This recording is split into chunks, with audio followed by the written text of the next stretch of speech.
Hukum Perlindungan UMKM dalam Masyarakat Ekonomi ASEAN. UMKM UMKM adalah singkatan dari usaha mikro, kecil, dan menengah. Meskipun terkesan kecil, nyatanya UMKM memiliki dampak yang besar bagi perekonomian suatu negara. Usaha mikro, kecil, dan menengah atau disebut juga UMKM memiliki peran yang besar dalam bidang industri dan ekonomi suatu negara.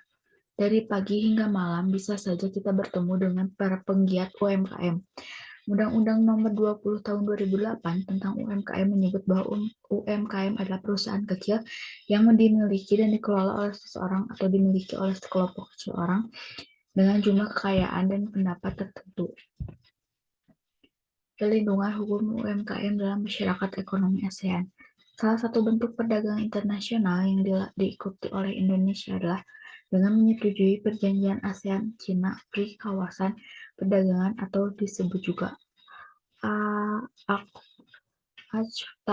atau ACFTA didirikan oleh negara-negara anggota AFTA dengan Cina pada tanggal 4 November 2004 di Phnom Penh, Kamboja. Dalam pertemuan tersebut dicapai suatu kesepakatan yang termasuk penghapusan bea dan hambatan bukan bea dalam perdagangan barang. Keberadaan perjanjian AFTA ini rupanya tidak seperti yang diharapkan oleh para pengusaha Indonesia, terutama pengusaha yang bergerak di sektor usaha mikro, kecil, dan menengah UMKM. Para pengusaha UMKM ini pada awalnya berpikir bahwa keanggotaan Indonesia dalam AFTA ini akan memberikan peluang bagi mereka untuk mengembangkan pangsa pasar mereka. Namun, dengan berlakunya AFTA ini malah banyak merugikan usaha mereka.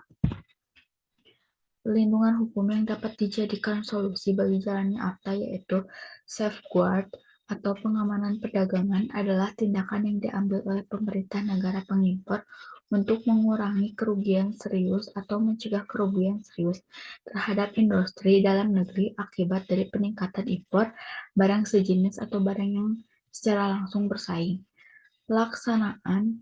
Yang kedua yaitu pelaksanaan anti-dumping. Yang ketiga yaitu pelaksanaan masuk imbalan.